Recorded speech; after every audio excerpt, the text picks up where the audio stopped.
All right, it's the day after Christmas, and I guess I've been procrastinating all day about shooting a video, so I guess we're just gonna start. This is the Tweco Fabricator 252i welder that I bought some years back. And it is a 3-discipline machine.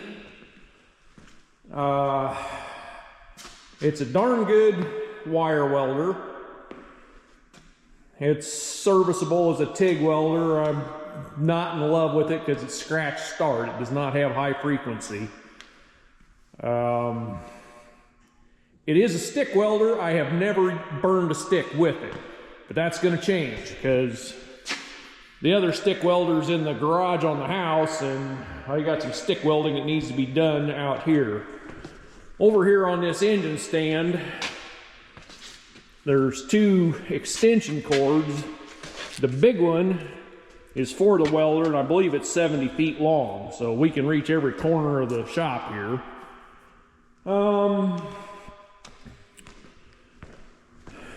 Walk over here a little bit. I've been continuing to work on these lift arm lengths for the Model 73 plows, and I actually went out to the semi-mounted one, and these top 2 are off that, and they freed up very easily and very nicely. The one, I'm not sure if it was this one, I think it's this one. I had to do a bunch of filing on the threads to get the lock nut, jam nut to go where it is. I intend to do a little video on that someday. I don't know, I just got going on it and I didn't stop to do it. The gist of that is, anytime you're repairing threads like that, a fishhook file is your friend. You can see how thin that is. You can get right down in the root and file the damage right off of the sides of the thread. A triangular file kind of works, but it's not as good. Oh, here's something. I took the tire off of the gauge wheel rim, and this one at least is usable. It's not got a big rust hole in it like the other one. I will clean that up with a wire brush, but that's going to be done in warmer times. So now that you've seen it, it's going to get relocated out of here. Out here, I have brought the portable vise. I really like my portable vise. That is a brake drum off a dump truck or something for a base. And this not really round piece, yeah, I paid dearly for that at the local fab shop that's now out of business. When I built this stand, I had just completed a set of jack stands, tall jack stands, that if you have watched the equipment tour videos, or probably the Farmall 400 tire mounting videos, you will have seen jack stands that resemble that. And I thought, well, I'll just make this adjustable too. And it's a lot of work grinding the weld seam off the inside of the outer tube to make that work. And I have never adjusted the height on that once. I set it there, and that's where we use it. I don't know. I suppose if I ever get a hair, we will. The reason it's outside, I don't know if you can see that very good. Maybe that's a little better shot. You can see where I've scratched the line in there. I'm going to take my new Milwaukee angle grinder, which I haven't even used yet. I'm going to cut that off with a cutoff wheel. And then we're going to cut this one off. And that should leave some length, and I can get this mocked up on the plow and get it fitted, and then we'll get it cut more accurately.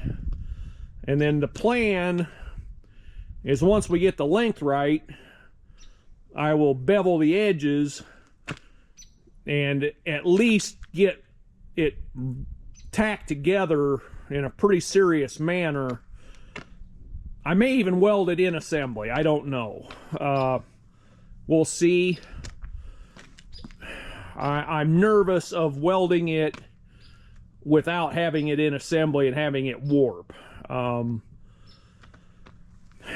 I touched this with a file and that baby is hard. So I assume the other piece is just as hard.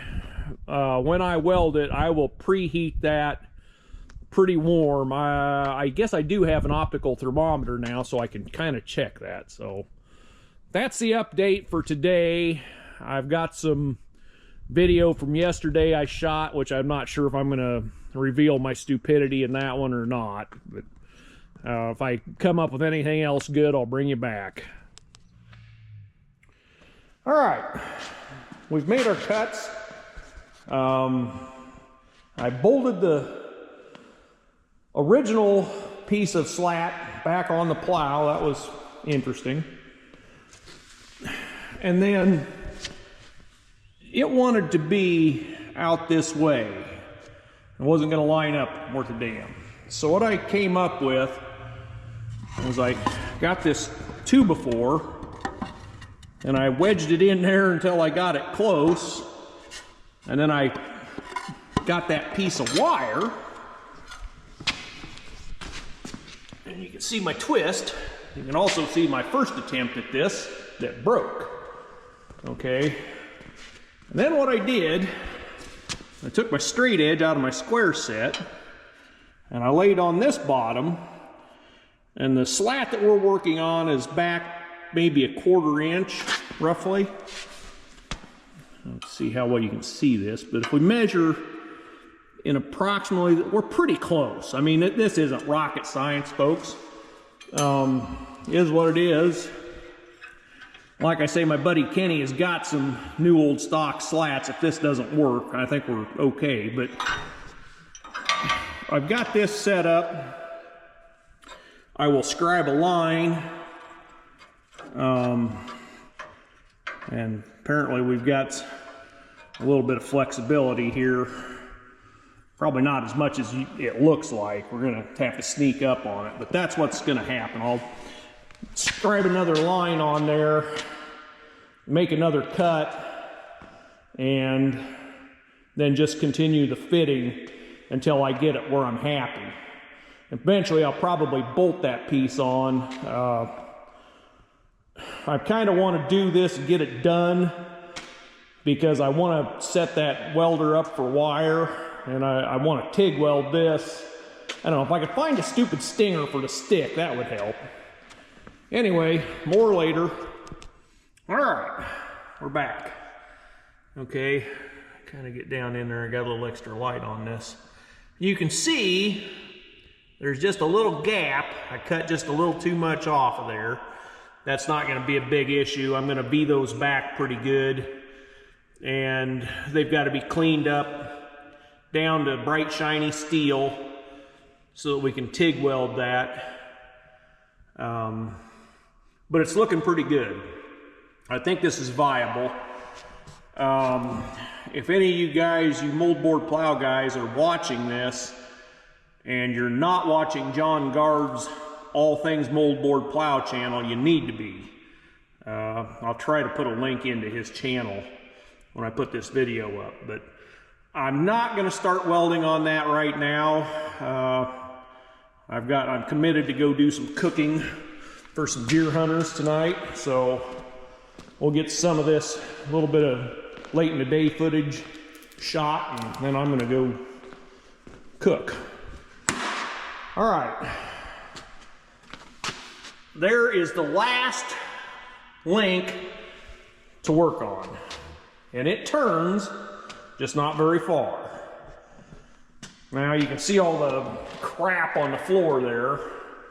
That is rust dissolver gel. I thought I had Evapo Rust. Turns out I have Permatex Rust Dissolver Gel. Does it work? No, I don't know. But it didn't hurt.